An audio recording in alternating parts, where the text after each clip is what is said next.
Alright, so this is the pre-video to the multi-sensor. Okay, this is a thing I wanted to show you how to make because it's super handy to have. Basically plop it down in your house and you can spam it into every room and you can bring up data about that room. Really helps when, especially if you have kids and you're like, the kids are always getting sick and you find out, like, for instance, their humidity level is way too low, or their temperature is too low, or if you want to trigger like a heater in a room, or if you want to trigger some kind of humidifier in that room, you can do that with this sensor. So it also works with Google and Alexa once you pass it through Home Assistant. Okay, but you have to have Home Assistant as a bridge in order to get them into Alexa and Google Home. You're going to be using a thing called esphome for this. So what do you get before you end up watching this really long video? Well, I'll show you 101. So here's an example of a room I got set up in the house, and I got humidity, temperature, gas resistance, pressure, light levels in the room, the air quality in the room. And this one's really nice because my son's in a really small room, so if let's say he closes the door and he gets in there for too long, this will go up, but he knows what these are and he can open a window or whatever. So he's only 10, but he's very aware because he has this in front of him all the time. It tells him how to do his chores or what chores to do, and he can check his stuff. And they start out looking like this. Okay, but that's what's cool about this sensor. You can spam it across your house and you can drive certain elements like heaters or anything else. Alright, so let's go through the shopping list, shall we? Alright, so this you're going to need. This is Perf board, okay, and it comes in different sizes, but you'll need one. This is a project box. It's not really a project box. You can find these little nuggets. These are the most, when I discovered these when I was a kid, I was just so happy. Let me open this bad boy up. So this is a weatherproof box that you can buy at your local hardware store, and they are made for this special kind of electrical work that goes outside. And you're going to find them probably on the top shelf where nobody knows where they're at. And it's a waterproof box. It's put out by BV Marine Outlet Box. Okay, sweet things, right? We are going to have to put a hole in it. That we are not going to be putting this outside. This is actually a sensor for my living area. Okay, so this is for the living room. I just over-engineer things. So we would need one that fits in here. Cool. But also, what needs to fit in here is this little dude. So this is an AC. By the way, my hands got graphite all of them again. You'll get used to it. So this is an AC to DC power supply. Okay, so that also needs to go in there.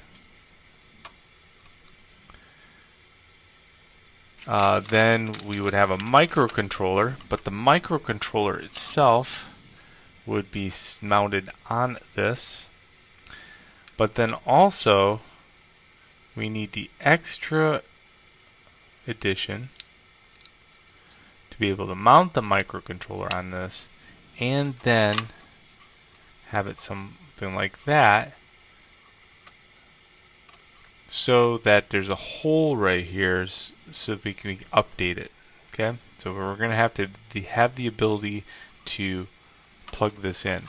Now we could go like this. Okay, that'd be even cooler. Does it fit in there like that?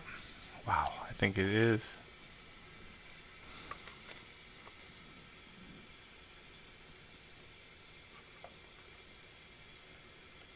Yes.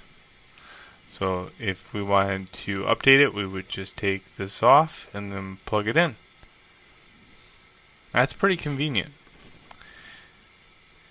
We are going to need a hole in here to bring in AC power. So the thing is, the AC power is going to power this. The DC power is going to supply voltage to this, and also all the sensors. So this right here is one of the sweetest little gadgets that you're going to come across. It is a 5-volt 2 amp. Okay, they're kind of rare, to be honest with you, when it comes down to it. It's also a 12-volt 1 amp if you want to go that route. I've never used the 12-volt 1 amp part of this. I've always used the 5-volt, and I do not see any kind of jumper whatsoever on these things, and I've used this thing a lot, and I've always looked at it. I don't know why I always look for the jumper, but it is definitely not there. Okay, so it will output 5-volt by nature. It is just weird that it says that right here, but who knows. You can get all these parts on Amazon. Okay, so we're going to need an obscene amount of sensors. The first thing we need to do is, in this room, acknowledge that there is going to be movement in the room. All home automation sensors should have a way to detect movement. So here is our passive infrared sensor, and that will be with a hole right here in the lid and sticking out. Okay, passive infrared sensor. That's going to be mounted in the lid. One of my personal favorite sensors is the BME680. I don't know if I want to take this out, to be honest with you, just yet. So this does a lot of sensing. Just this little dude. Here's the crux of this thing. You have to mount it on the outside also, because the air quality needs to be able to sense the room, not the inside of the box. Okay, so it also has to be mounted on the outside of the box. I'll show you how to do that. Okay, here's another sensor that you should always include in your home automation. Little dude. So this is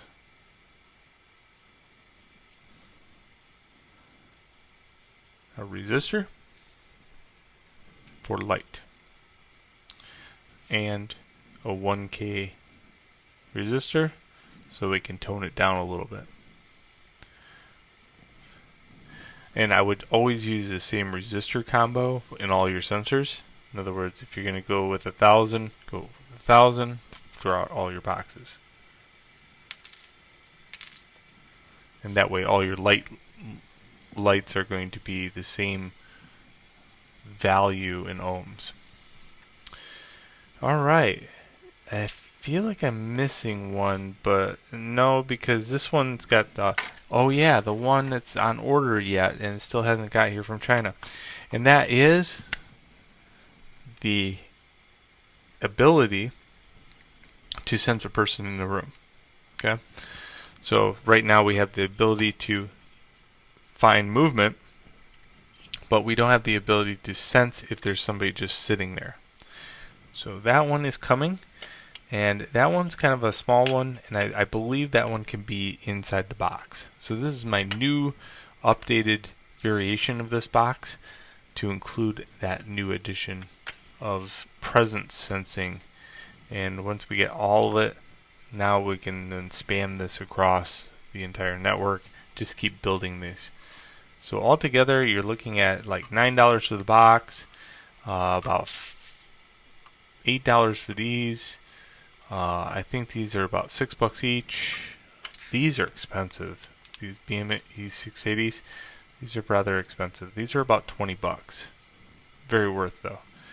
And then your passive infrared sensor, which is about $6.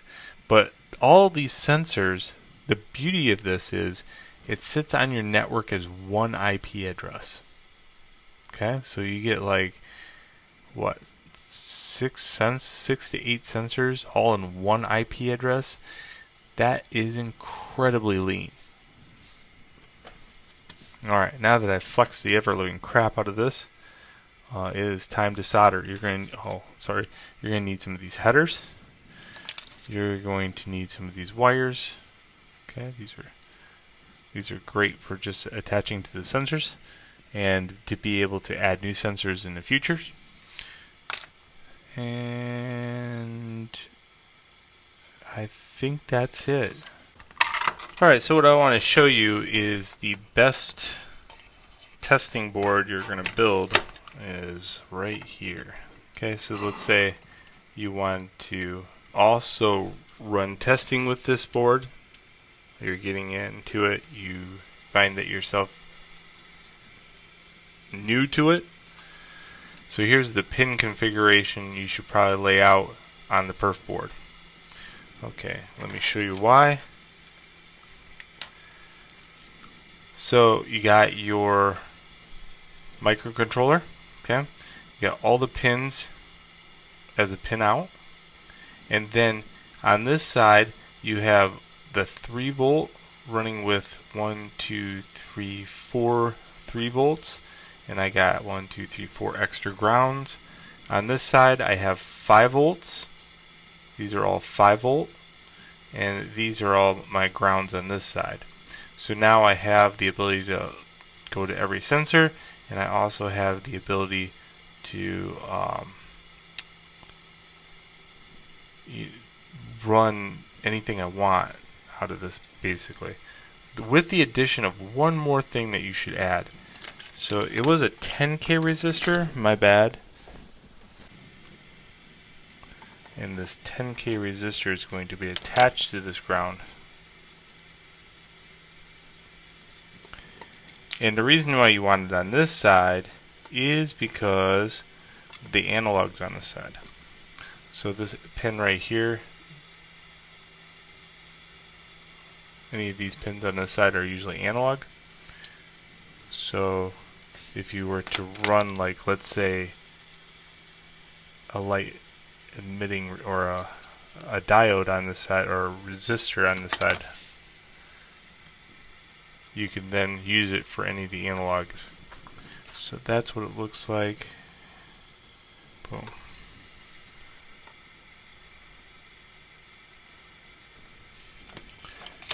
So the soldering,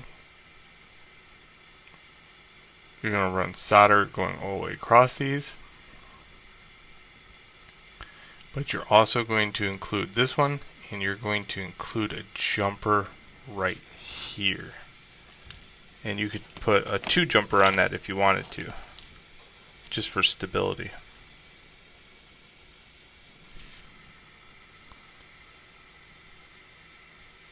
And these would be all hooked together. This one already on this side, boom, boom, boom. These are soldered together on the other side. But these are soldered all the way to the board. Soldered, soldered, soldered. Pretty sweet. Now, if you really wanted to get really cool, you would have the reverse soldered over here. So you would have the female headers on this side. That's if you really wanted to get cool, though. But that is a great testing board right there. Alright, I'm going to go solder this up, just like that. And I'll show you what it looks like afterwards. Alright, so I wanted to show a really good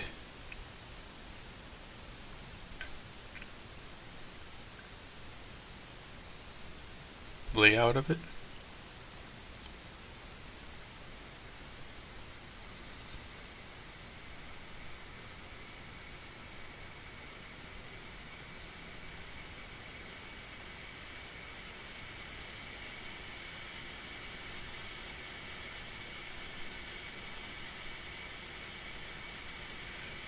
There we go. Alright. For those people that need that, there you go. Alright, so now the next thing is when you get done with your headers, I will give you a hint on what thing that you need to do with your multimeter. Whenever you are soldering headers, especially with this multimeter, one of the most amazing things is just this little beep feature. So what you do is you just connect your multimeter, put it in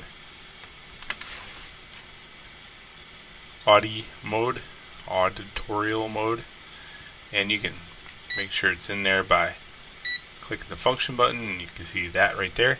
And now you're just making sure that this pin is connected to all these pins, and it gives you a nice little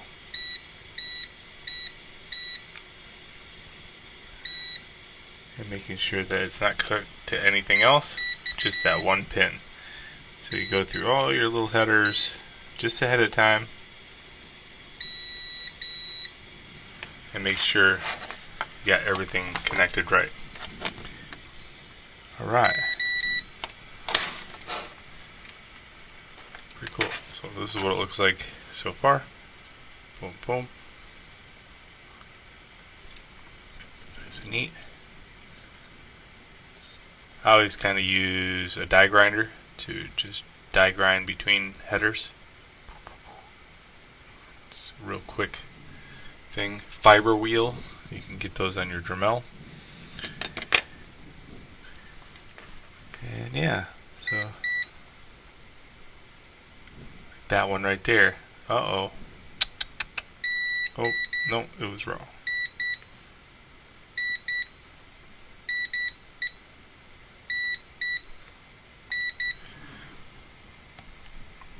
Fun Tuesday night activity.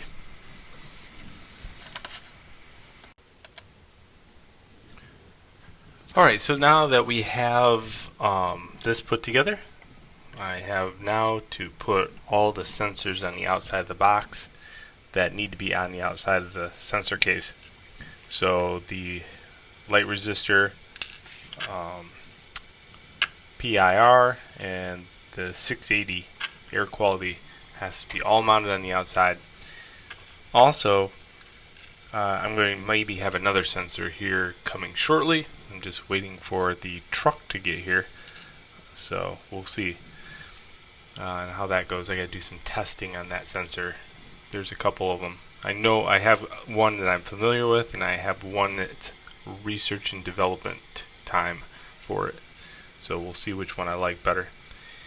So the box itself is only to keep the little kids out, to make sure that the AC to DC electricity converter doesn't get messed with. So I do have to drill a hole in the box just for the extension cord, and then I'll have to solder the AC over here and then DC out, and the DC out is going to be in the way of these things right here. Okay, so that way I can plug it into these right here. So that's going to go to the 5-volt VIN and the ground. I'll show you how all that works once we get to that point, but first I got to go downstairs and drill some holes so to mount the PIR sensor in and all the other little sensors on the outside of the case, and keep it all nice and neat looking. Cool, so wish me luck.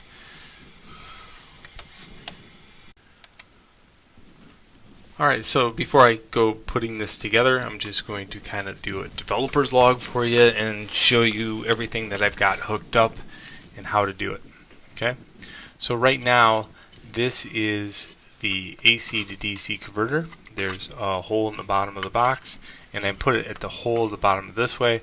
This way I can mount 2 screws up here, but not all 4 into my wall. Okay, so I made sure that these were up this way and the cord's going down.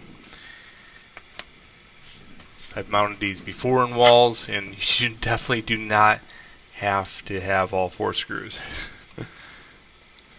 Alright, so these are hooked up right here. This is your AC electricity, so make sure that you are being very careful. You want to make sure there's no micro strands or anything like that touching each other. Just make sure that's a good solder right there. No doubt about it. But this extension cord is super overrated for this. To be honest with you, you do not need this. The only reason I'm using extension cord is I can cut the end off. It's super cheap, and you could just mount it right in here. But the wire is going to be rather thick, so you have to micro strand it down to get them through these holes. Okay, but you do not need that much amperage with these things. Okay, these cords are rated for, I think, 10 amps or something like that, so it's all good. This definitely does not take up 10 amps. Alright, so here these are female to male header wires, so I'll put a link to these below, and this is just soldered to the positive and negative, and this allows me to plug it into these pins on the microcontroller. Cool, so this is going to get mounted in here, and since this is an inside unit, I always use an industrial hot melt glue gun. You don't have to use the industrial kind. You can just mount it with just normal hot glue and just put it at the bottom. It's not going to screw around with any of the electronics. I have built probably about 15 of these, I think, all together, because I got some at work too. But these right here, you could definitely put these in here with hot melt glue.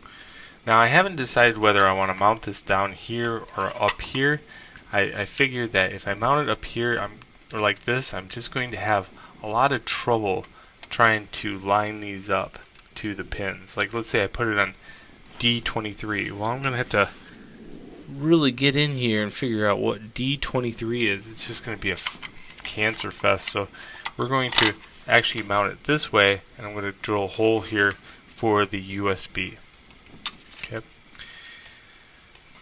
So I've decided on that. And the lid. Okay, the lid. I got my light sensor, I got my PIR, and my 680. The 680's got some extra long headers. I'll put a link below for where to get those. And they look like that. So now I can attach these together using these. Okay, so I'm going to mount these in here, and I'm going to drill this hole in the side. But I just wanted to stop and make sure I show you what is going on. Alright, so I want to cover a few things. One, when you go to plug this in, okay, don't plug it in the wall also. Okay?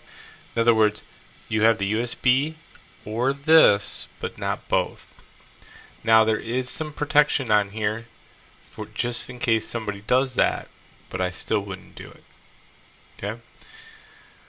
Another thing is, when you go to plug in this, see these, there's soldering points right here, these 4 or 5 little ones right there. That's pretty much all that's holding that on there. There is a solder point here and a solder point on the other side that is really weak. So that's the only flaw with this microcontroller, is just be careful when you go to plug this in, because it will come loose here every once in a while. And to resolder them back on, not fun. Okay. Alright, so you can see this is mounted over here. Another thing that you should do is always do one of these couplers. So this is just one of those zip ties. and the zip tie is on there, but then I also did the industrial glue right there so that it can't go out. Okay, that is just so if somebody pulls on this cord, nothing's going to come out. Pretty easy, right? Let's see, I think that's it. So it doesn't have to be too pretty, but so this right here, this is my positive and negative. Again, this is not plugged in at all right now to the wall, but there is VIN in ground. Okay, so VIN is going to be your positive. Wow, gotta look at the. Well, I gotta look at that, not the camera. So that's going to be VIN, and right next to it's going to be ground.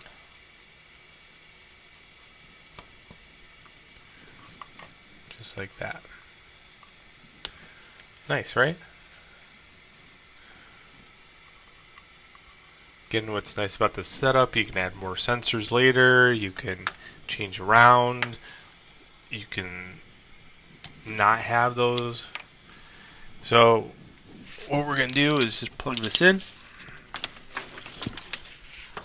Just give you a preview of what that looks like, because it does take a couple seconds for these modules to kick in. Oh. Usually these kind of like take a second to, the capacitors take a second to charge up, but that was instant on. Good. Alright, so there we go. So obviously it's plugged into the wall now. I wouldn't want to reach in there and do any kind of like thing. So with this plugged in, it's fine. You can put your hand in there all day long, but when it's plugged into the wall, obviously don't do it unless you know what you're doing. Alright. Okay, so here is the box. Okay? And what you're going to see instantaneously is a lot of wires, because you have to run headers, run wires to header. Don't worry, I got a plan for this. So you can see that that's a lot of little wires. But they're all just header wires. They plug right into things. And this would be a great introduction to anybody that's ever wanted to build a PC. Because there's a lot of wires here. One of the things I do want to point out, because I think it's just the only one that's really kind of tricky, is see this resistor is hooked up to these two header pins, and that's in that I showed you before when I soldered this. These one of the one on this side goes to the microcontroller. It goes to the second pin down. You'll see that in a second in the schematic. And then the purple one heads over to the light resistor, which is over here, and you can see that on that side. So that's the ability to gauge lights in the room. And you can see even those are connected via these cool female header pins. By the way, this is your sensitivity adjustment for the PIR. I just kind of leave it really jacked up because I use it with a small bit of code that triggers a timer, and that's a good way to get rid of the idea of presence detection. So until presence detection is perfected, or at least not limited to people in China, I'm going to have to use timers for a little bit. And then this is the microwave radar. Cool. So in order to get these into there, I just drilled little tiny holes, same spacing, and plopped them in there. And then on the other side, that's where I plugged them in. So I just used extra long header pins. Alright, and that gives you the ability to add new sensors later on. You have all kinds of possibilities. Again, you could put the radar, or you could put radon detector in there. You could put the carbon monoxide detector in there if you wanted to, and you still have a lot of room on the outside to mount more sensors. Most of the sensors you will have to expose them to the outside world in order for them to work correctly or have proper ventilation inside the box. Alright, let's go look at the wiring diagram real quick. Alright, so here's the wiring diagram, all nice and neat. Much better to look at than those wires.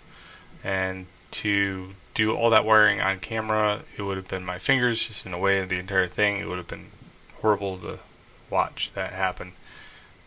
So this is just much easier to look at.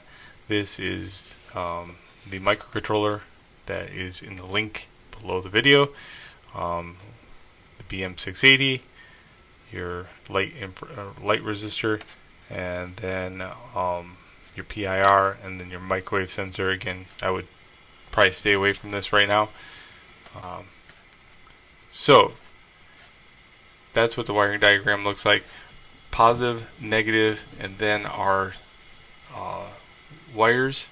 The data wires are always going to be a different color. Here's a few things that you might want not to move around. You cannot move the SCL or SDA. Okay, those must be adherent to pin 22 and pin 21. Okay, unless you have the other ESP32S, which I would highly just stay away from that one right now. This one's so much easier to program, to be honest with you. So if you have the ESP32S, there's an extra feature you have to do sometimes is like hit this engage button while it boots, and it's kind of a pain using ESP Home. The other thing is 19, if you're using this thing, has to be used because the pull-up resistor is in that area, so it has a nice pull-up resistor there, and the PIR does have a pull-up resistor there, and you could possibly take the PIR pull-up resistor off. I'll show you that in the code. Okay, what else? I think that's it. That's enough nerd speak. If you don't know what anything I just said, just hook up the wires. Okay, you'll be alright. Alright, so along with this video, you get access to the Super Sensor version 1.0. Okay, this is a YAML document that I wrote, and I'll show you what you need to change in it and how to work it. So first off, what you need to do is just make a copy of it. So click on the Google Doc. If you don't know what Google Docs are, I don't know, but make a copy. Okay, and you're going to say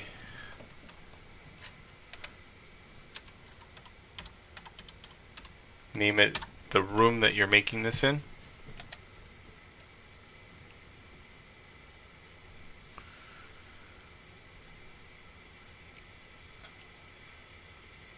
Okay, and now what you do is there's the word test in it.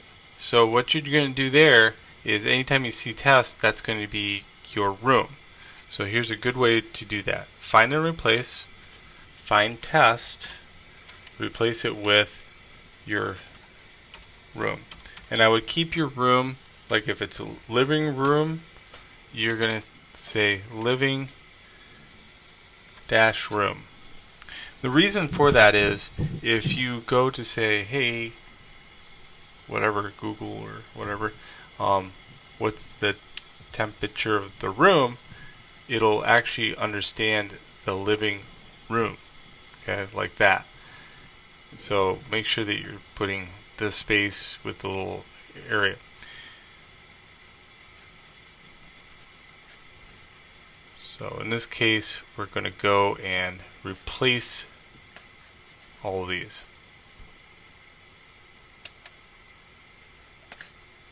Cool. So now I got living room PIR. So let's say if you didn't want to use the present sensor, the microwave radar sensor, you could just take this out or leave it in, doesn't really matter, but you would take that out if you want to get rid of that. Okay. Another thing is, if you find that your PIR sensor is being a little not sensitive enough, you can get rid of this mode input pull-up. Just get rid of it.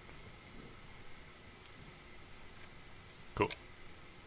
You'll get a lot less false triggers, but it will be a lot faster. Okay, what else?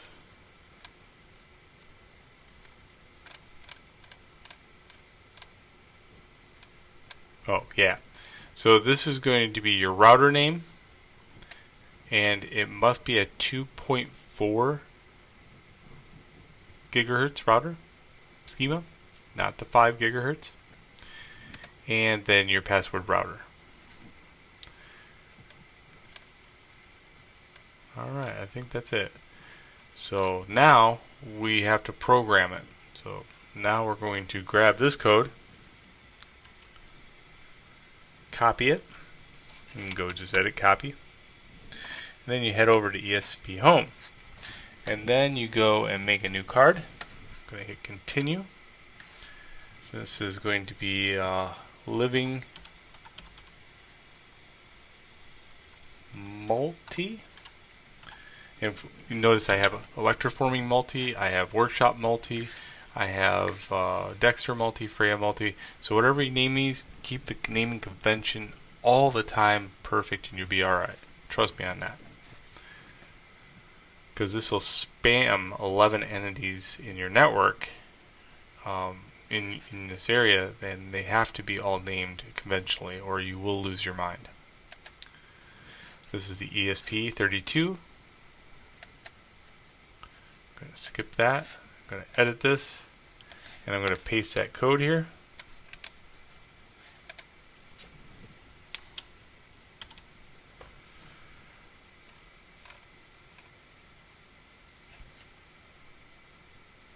I'm going to type in my username and password right here and edit it so you can't find it.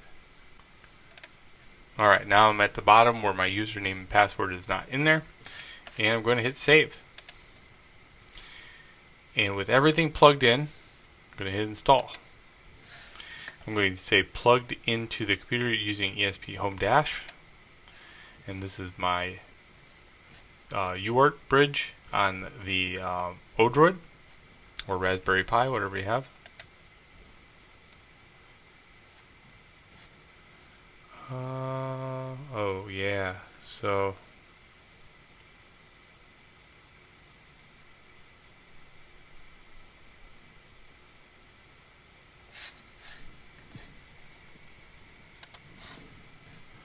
okay, one thing that you should know is, I'm going to try to do this without showing my password.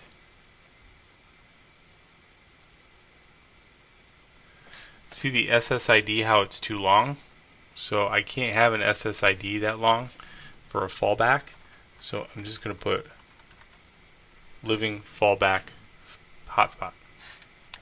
Alright, save that out. So if that gets too long, change that.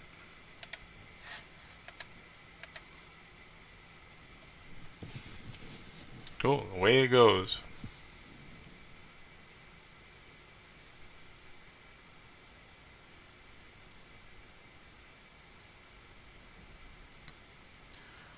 This is pretty cut and simple now. If it passes with green like it just did, this should be easy cake. Alright, so after it's done, it should have some data being poured in. Just like that.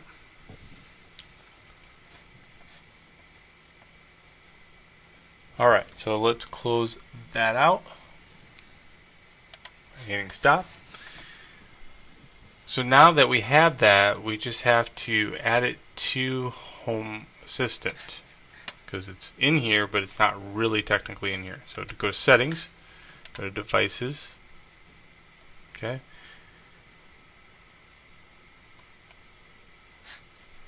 and so if you don't see it, you have to do a restart on it. Settings, Devices, oops, Settings, system restart.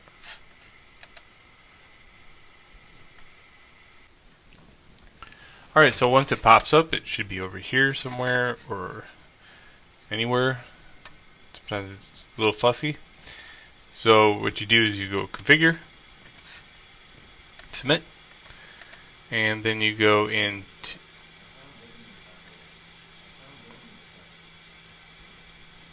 I'll put this in the living room. My Alexa out there is going nuts because it found like all of these sensors at once. There we go. So now I have a living room multi. It's got 8 entities attached to it, and it looks like that. I don't know, that microwave thing, I'm in this room, it shows me in the room, so I don't know. I love it. So other than that, that's how you add a whole bunch of sensors using the one IP address and making your own. Now that sensor right there, if you was to go buy that at a consumer level, okay, you wouldn't get those. You could purchase them all separate. You could purchase the temperature one. It might have the humidity attached to it. It definitely wouldn't have the gas resistance hooked to it, or the air quality. And then you'd have to get a PIR sensor. So there's about $50 altogether, and then all this other stuff. So it depends how you want to roll. I would say altogether you're looking at least $75, if not more, of sensors. But it didn't cost you that much to put it together. And the next time you go to put another one together, it costs a lot less because you already have all the components. Usually when you go to buy some of this stuff, like you get 9 of these or 4 of those little PIR sensors. You get a lot of them on Amazon. So that's where you save on cost because it just rolls over and you can just keep making sensors that way. Because one of the things that I did is, like, when I first got this stuff, I was like, okay, got the sensors in. How do I get them over here? So, yeah, I will show you that. I did show you this in a previous video, but I will rehatch it. Just so what you do is, I leave overview blank, okay? Because it loads real quick that way on my phone. So overview, I go to that, and I edit dashboard, and I go add a card, and whoops, go to manage dashboards, oops, and here I'm going to go and make a new dashboard and call it living room.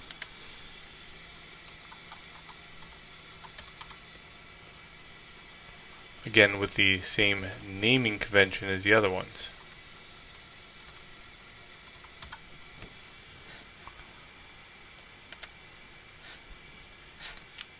There's living room. And now I can go over here and I should see living room. And it's going to be this really big card with all this cool data. Look at this. Okay. So now I got to edit dashboard and then go over here and say start with an empty one, take control. Sweet. And then I go done. Alright, so now I got to go back to settings, devices, find living room multi, and I go to the device and I say add to dashboard, and then I could add that to my living room. Next, and add to dashboard. So now if you want to get really fancy, you got this, but at least you have all the naming convention to get fancy. So you can go like this and go edit dashboard and then add a card up here. No, wait.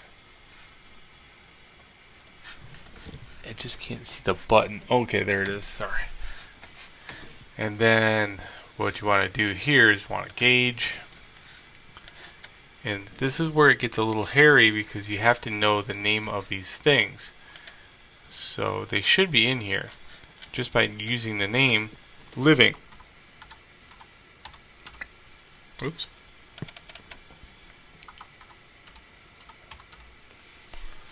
So here's living room humidity. I can do that one.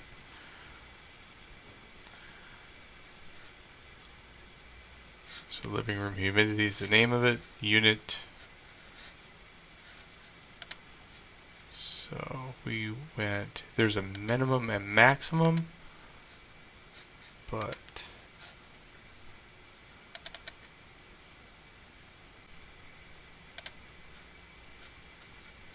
minimum. And I would say the minimum is 20 at least. Maximum, there's, I guess, 90.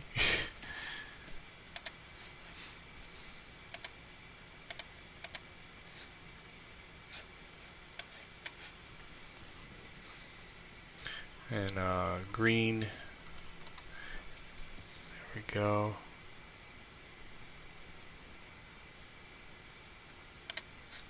That's starting to look better. Yeah, maybe. Yeah, that looks a little bit better. So you have to kind of play with it to get it to look good.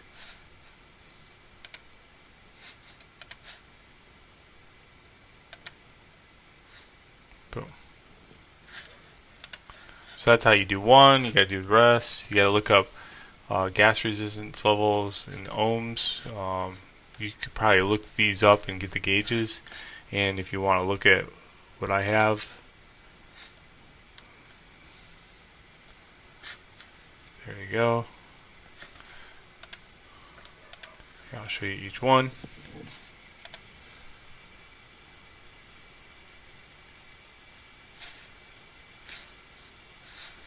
Doesn't really show you the green values, so I'll go to the raw configuration. So here's really slow, all my cards. Here's humidity. Here's pressure. Here's gas. You can see the levels. Here's temperature.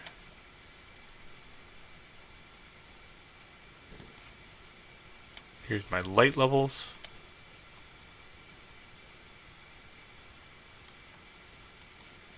Here's my IAQ. Here's my air quality.